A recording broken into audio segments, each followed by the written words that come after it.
Hello అండి, welcome back to కులువుల బడి official YouTube channel. Friends, Telangana నిరుద్యోగులకైతే తెలంగాణ రాష్ట్ర ప్రభుత్వం ఒక మంచి శుభవార్త అనేది చెప్పడం జరిగింది. ఫ్రెండ్స్, ఇక్కడ చూసుకున్నట్లయితే government of Telangana medical and health services recruitment board అయినటువంటి ఎంహెచ్ఎస్ఆర్బికి సంబంధించి అసిస్టెంట్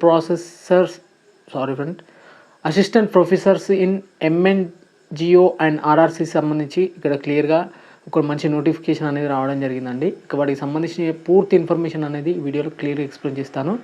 ఇక్కడ చూసుకోవచ్చు అండి. Applications are invited from qualified persons online on board's official website అయినటువంటి mhsrb.telangana.gov.in విజిట్ చేసి మీరు అప్లికేషన్ అయితే పెట్టాల్సి వస్తుంది. For the posts of assistant professor అండి. ముందుగా వచ్చేసి అసిస్టెంట్ ప్రొఫెసర్, అలాగే various specialities in Mehdi Nawab Jung institute of ఆంకాలజీకి సంబంధించి ఇక్కడ మీరు అందులో వర్క్ చేయడానికైతే ఈ నోటిఫికేషన్ అనేది రావడం జరిగింది. అలాగే regional cancer centre MNGO.RRC in తెలంగాణకు సంబంధించి అయితే ఇవ్వడం జరిగిందండి. ఇక దీనికి సంబంధించిన పూర్తి ఇన్ఫర్మేషన్ సంబంధించే కంటే ముందు వీటికి సంబంధించినటువంటి అప్లికేషన్ డేట్స్ ఎప్పటి నుంచి అప్లికేషన్ అనేది స్టార్ట్ అవ్వడం జరుగుతుంది అనేసి విషయాన్ని ఇక్కడ క్లియర్ ఎక్స్ప్లెయిన్ చేస్తాను. ముందుగా online application will be enable on 12/7/2024 నుంచి స్టార్ట్ కావడం జరుగుతుంది.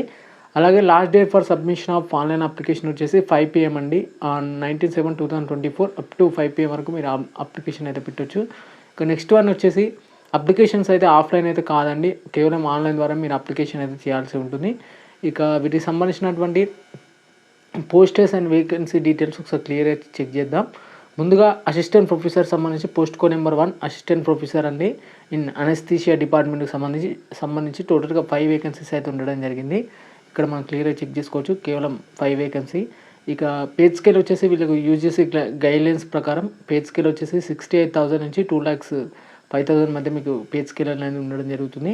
ఇక బయోకెమిస్ట్రీ వాళ్ళకి అసిస్టెంట్ ప్రొఫెసర్లోనే బయోకెమిస్ట్రీ డిపార్ట్మెంట్కి సంబంధించి ఒక పోస్ట్ ఉంది. ఇక దీనికి సంబంధించి పేజ్ స్కేల్ వచ్చేసి సిమిలర్గా ఇక్కడ మనకు క్లియర్గా చూసుకున్నట్లయితే 68,000 నుంచి 2 lakhs ఎబోవ్ వరకు మీకు శాలరీ అయితే ఉండడం జరుగుతుంది. ఇక నెక్స్ట్ వన్ వచ్చేసి అసిస్టెంట్ ప్రొఫెసర్ కూడా సేమ్ శాలరీ ఉంటుంది, కేవలం ఒక పోస్ట్ మాత్రమే ఉంది.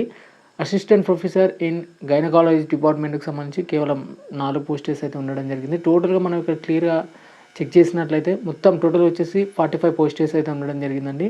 ఇక వీటికి సంబంధించి కూడా ఇక్కడ క్లియర్గా ఇన్ఫర్మేషన్ అయితే మీరు క్లియర్గా చెక్ చేసుకోవచ్చు. ఇక ఇంపార్టెంట్ నోటీస్ ఒకసారి క్లియర్గా చూసుకున్నట్లయితే ద నెంబర్ ఆఫ్ వేకెన్సీస్ ఈ subject to variation and intimation being the received from the department consign అంటూ కూడా ఇక్కడ క్లియర్గా ప్రొవైడ్ చేయడం జరిగింది. అలాగే ద క్యారీ ఫార్వర్డ్ వేకెన్సీస్ కూడా కొన్ని ఉంటాయి కదా, వాటికి సంబంధించి కూడా యాడ్ చేసినట్టు కూడా కొంత ఇన్ఫర్మేషన్ ఉంది. అలాగే the detail of vacancies are given in annexure 2లో క్లియర్గా పెట్టడం జరిగిందండి, అది కూడా చెక్ చేసుకోవచ్చు మీరు. The candidates are not eligible for private practice అండి. ఎవరైతే ప్రైవేట్ ప్రాక్టీస్లో ఉంటారో వాటికి సంబంధించి కూడా నాట్ ఎలిజిబుల్ అంటూ కూడా ఇక్కడ క్లియర్గా ఇవ్వడం జరిగింది. అంటే selected candidates are not eligible for private practice అంటే సెలెక్టెడ్ క్యాండిడేట్స్ ఎవరైతే ఉంటారో వాటికి సంబంధించి ప్రైవేట్ ప్రాక్టీస్లో అంటే ఎలిజిబుల్ అవుతారు కదా, వాటికి సంబంధించి నాట్ ఎలిజిబుల్ అని క్లియర్గా మెన్షన్ చేయడం జరిగింది. సెలెక్షన్ ప్రొసీజర్ వచ్చేసి యాజ్ పర్ దస్ జీవోస్ అండి. జీవో MS నెంబర్ 60, అలాగే జీవో MS నెంబర్ 59, అలాగే జీవో MS నెంబర్ 63కి ప్రకారం ఈ నోటిఫికేషన్ అనేది ఇక్కడ గైడ్లైన్స్ ప్రకారం అయితే ఉండడం జరుగుతుంది. ఇక వీళ్ళకు పాయింట్స్ రూపంలో ఉంటాయి కాబట్టి applicant will be selected in based on 100 points అండి. 100 పాయింట్స్ సంబంధించి ఉంటుంది. ఇందులో మ్యాక్సిమం 80 పాయింట్స్ వస్తే ఇక్కడ will be awarded for percentage of marks obtaining qualifying examination. 80 points వస్తే మీరు ఎగ్జామ్లో క్వాలిఫై అయినట్లు. ఇక అదర్ సోర్సింగ్ అవుట్సోర్సింగ్ లేదా కాంట్రాక్ట్ సంబంధించిన ఏవైతే ఉంటాయో క్యాండిడేట్స్ వాళ్ళకు 20 వస్తే సరిపోతుందండి. ఇక maximum 80 point shall be awarded based on the percentage of marks obtain in the qualifying examination ఇక్కడ క్లియర్గా మెన్షన్ చేయడం జరిగింది. అలాగే percentage marks obtain in the concerned PG degree, అలాగే super speciality converted into based of 80% అంటూ కూడా ఇక్కడ క్లియర్గా మెన్షన్ చేయడం జరిగింది. అసలు గ్రేడ్ పర్సెంటేజ్ ఎంత ఉంటే ఎంత పర్సెంటేజ్ ఉంది అనేసి చూద్దాం. ముందుగా ఏ గ్రేడ్ వాళ్ళకి ఎక్సలెంట్ అంది, ఇది or any other higher category grade అన్నమాట. దీనికి 60% ఉండాలి ఖచ్చితంగా. బి గ్రేడ్ వచ్చేసి 55% అండి. Lowest pass grade of any kind వచ్చేసి 50% ఉంటే సరిపోతుంది. ఇక నెక్స్ట్ వన్ వచ్చేసి మ్యాక్సిమం 20 పాయింట్స్ సంబంధించిన ఇన్ఫర్మేషన్ పాయింట్స్కి సంబంధించి కొంతమంది ట్రైబల్ ఏరియాస్లో వర్క్ చేస్తారు కాబట్టి వాళ్ళకి 2.5 పాయింట్స్ అనేది రావడం జరుగుతుంది 6 మంత్స్ వర్క్ చేసిన క్యాండిడేట్స్కి సంబంధించి. అది క్లియర్గా ఉంది, ఒకసారి మీరు క్లియర్గా చెక్ చేసుకోవచ్చు. ఈ అవుట్సోర్సింగ్ సంబంధించిన క్యాండిడేట్స్కి సంబంధించి కూడా ఇక్కడ క్లియర్గా మెన్షన్ చేయడం అయితే జరిగిందండి. ఇక నెక్స్ట్ వన్ వచ్చేసి experience certificates other than those issued format at annexure 3B సంబంధించి ఇక్కడ క్లియర్ ప్రొవైడ్ చేయడం జరిగింది, అందులో ఉంటుంది. ఇక నెక్స్ట్ వన్ వచ్చేసి ఇట్లా ఎలా అప్లై చేయాలంటే ఖచ్చితంగా ఆన్లైన్ ఫార్మాట్లో కాబట్టి మీకు గివెన్ డాక్యుమెంట్స్ కూడా ప్రిపేర్ చేయడం జరిగింది ఇక్కడ. ఫస్ట్ వన్ వచ్చేసి ఆధార్ కార్డ్ అండి. Aadhaar card main important. అలాగే SSC memo as per the 10th class certificate as birth proof అయితే ఖచ్చితంగా ఉండాలి. అందులో డేట్ ఆఫ్ బర్త్ అనేది క్లియర్గా మెన్షన్ చేసి ఉండాలి.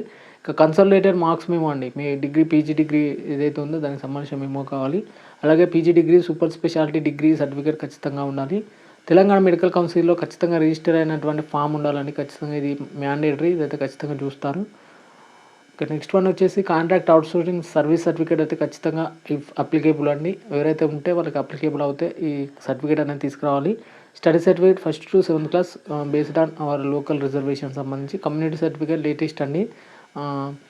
ఎస్సీ ఎస్టీ బీసీ క్యాండిడేట్స్కి సంబంధించి. నాన్ క్రిమినల్ లేటెస్ట్ ఇన్కమ్, అలాగే ఈడబ్ల్యూఎస్ సంబంధించిన క్యాండిడేట్స్కి సదరం సర్టిఫికేట్. ఎవరైతే పిహెచ్ క్యాండిడేట్స్ ఉంటారో ఎక్స్ సర్వీస్ మ్యాన్కి సంబంధించి సర్వీస్ సర్టిఫికేట్ అండి. ఎన్సీసీ సంబంధించి క్లైమింగ్ ద ఏజ్ రిలాక్సేషన్ సంబంధించి సర్వీస్ సర్టిఫికేట్ తీసుకెళ్లాల్సి ఉంటుంది. ఇక వీటికి సంబంధించినటువంటి ఎడ్యుకేషనల్ క్వాలిఫికేషన్స్ వచ్చేసి అనెక్సల్ 2లో క్లియర్గా మెన్షన్ చేయడం జరిగింది, ఒకసారి క్లియర్గా చెక్ చేసుకోవచ్చు అక్కడ. ఈక్వలెంట్ క్వాలిఫికేషన్ వచ్చేసి at the time of verification of certificate if it is notified and the applicant who possess the qualification other than the requisite qualification అంటూ కూడా ఇక్కడ క్లియర్ ఇవ్వడం జరిగింది.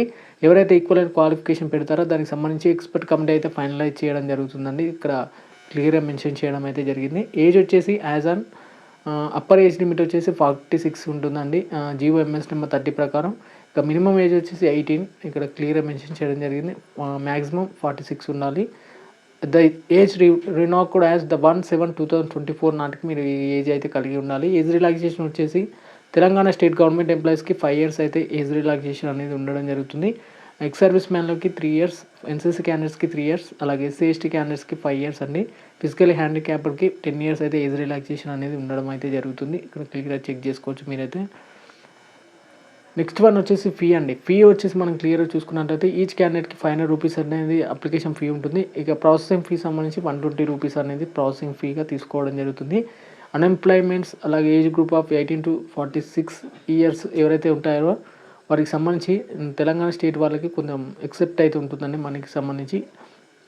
For SC ST BC EWS and pH and ex service man of తెలంగాణకు సంబంధించి ఇక్కడ మీరు pay చేయాల్సి ఉంటుంది. కొంతమంది క్యాండిడేట్స్కి ఉండదండి. మోడ్ ఆఫ్ పేమెంట్ వచ్చేసి మీరు ఖచ్చితంగా ఆన్లైన్ ద్వారా చేయాల్సి ఉంటుంది, ఎందుకంటే అప్లికేషన్ వచ్చేసి ఆన్లైన్ కాబట్టి. అలాగే ఫీ అనేది నాట్ రిఫండబుల్ అండి, ఇక్కడ క్లియర్గా కూడా మెన్షన్ చేయడం అయితే జరిగింది.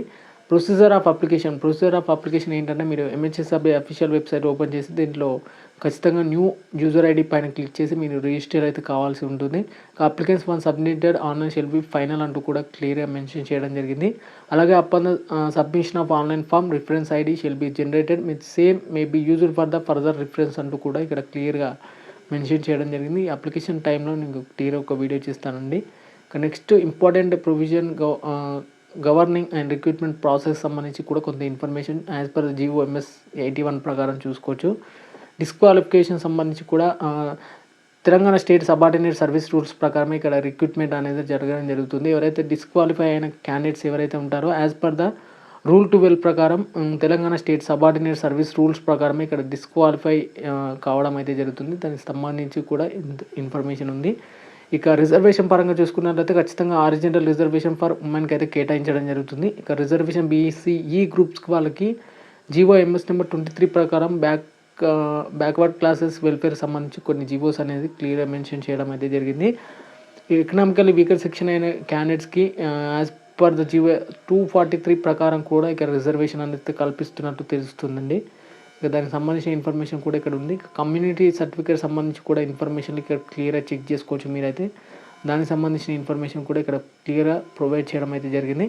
ఇక నెక్స్ట్ వన్ వచ్చేసి competent authority to issue the experience certificate అనే ఎక్స్పీరియన్స్ సర్టిఫికేట్ సంబంధించి ఎక్కడెక్కడ మీరు ఏ హాస్పిటల్లో వర్క్ చేసిన క్యాండిడేట్స్ ఎవరైతే ఉన్నారో వారికి ఎక్స్పీరియన్స్ సర్టిఫికేట్ అనేది ఇక్కడ క్లియర్గా అనెక్సల్ మెన్షన్ చేయడం జరిగింది. దానికి సంబంధించిన ఇన్ఫర్మేషన్ కూడా మీరు క్లియర్గా చెక్ చేసుకోవచ్చు. ఇక బ్రేకప్ వేకెన్సీ లిస్ట్కి సంబంధించి ఇన్ఫర్మేషన్ చూస్తే అసిస్టెంట్ ప్రొఫెసర్ ఇన్ అనెస్థీషియా సంబంధించి టోటల్గా 5 వేకెన్సీస్ అయితే ఉండడం జరిగింది. అది కూడా ఓపెన్ కేటగిరీకి సంబంధించి ఒకటి, బీసీ కమ్యూనిటీకి సంబంధించి ఒకటి, టోటల్ 3, అలాగే ఎస్సీ కేటగిరీకి సంబంధించి ఒకటి, అలాగే ఓహెచ్ క్యాండిడేట్ సంబంధించి ఒకటి, టోటల్గా 5 వేకెన్సీస్ అయితే ఉండడం జరిగింది. ఏకంగా 9 వేకెన్సీస్ ఉన్నది ఎవరిదంటే assistant professor in surgical oncology డిపార్ట్మెంట్కి సంబంధించి ఏకంగా 9 వేకెన్సీస్ అయితే ఉండడం జరిగింది. టోటల్గా 45 వేకెన్సీస్తో ఈ నోటిఫికేషన్ అనేది రిలీజ్ చేయడం అయితే జరిగింది. ఇక క్వాలిఫికేషన్ సంబంధించిన డీటెయిల్ పూర్తిగా చూసినట్లయితే అసిస్టెంట్ ప్రొఫెసర్ ఇన్ అనెస్థీషియా డిపార్ట్మెంట్కి సంబంధించి must possess MD, MS, DNB in anaesthesia చేసిన క్యాండిడేట్స్ అయితే అప్లికేబుల్ అయితే అవుతారు. 1 ఇయర్, కనీసం 1 ఇయర్ ఎక్స్పీరియన్స్ అయితే ఖచ్చితంగా ఉండాలని. Resident or tutor, demonstrator in register after obtaining the post graduate degree ఖచ్చితంగా ఉన్న క్యాండిడేట్స్కి మాత్రమే ఈ పోస్ట్ అనేది అప్లికేబుల్ అవుతుంది. Should be registered with Telangana medical council, ఖచ్చితంగా మెడికల్ కౌన్సిల్లో రిజిస్టర్ అయి ఉండాలి. నెక్స్ట్ వన్ వచ్చేసి assistant professor in biochemistry must possess the MD, DNB in బయోకెమిస్ట్రీకి సంబంధించి ఉంటుంది. అలాగే 1 ఇయర్ ఎక్స్పీరియన్స్ ఖచ్చితంగా అడుగుతారు. అసిస్టెంట్ ప్రొఫెసర్ ఇన్ డెంటల్ డిపార్ట్మెంట్కి సంబంధించి ఎండిఎస్ అయితే ఖచ్చితంగా చేసి ఉండాలి. అలాగే అసిస్టెంట్ ప్రొఫెసర్ ఇన్ ఆంకాలజీ డిపార్ట్మెంట్కి సంబంధించి గైనకాలజీ సంబంధించి ఎంసీహెచ్, డిఎన్బి ఇన్ గైనకాలజీ సంబంధించిన స్టూడెంట్స్ అయితే అప్లికేబుల్ అయితే కావడం జరుగుతుంది. ఈ విధంగా మీ యొక్క క్వాలిఫికేషన్ అనేది ఇక్కడ క్లియర్గా మెన్షన్ చేయడం జరిగింది. ఒకసారి క్లియర్గా చెక్ చేసుకోవచ్చు మీరైతే. ఇక నెక్స్ట్ వన్ వచ్చేసి దీనికి సంబంధించిన పూర్తి ఇన్ఫర్మేషన్ మీకు కావాలనుకుంటే కింద డిస్క్రిప్షన్ ఉన్నటువంటి టెలిగ్రామ్ ఛానల్లో ఉంటుందండి. ఒకసారి మీరు క్లియర్గా చెక్ చేసుకోవచ్చు. వీడియో నచ్చితే మాత్రం ఖచ్చితంగా లైక్ చేసి మీ ఫ్రెండ్స్ అండ్ ఫ్యామిలీకి అయితే ఈ వీడియోని అయితే షేర్ చేయండి. Okay friends, thank you everyone and జై హింద్.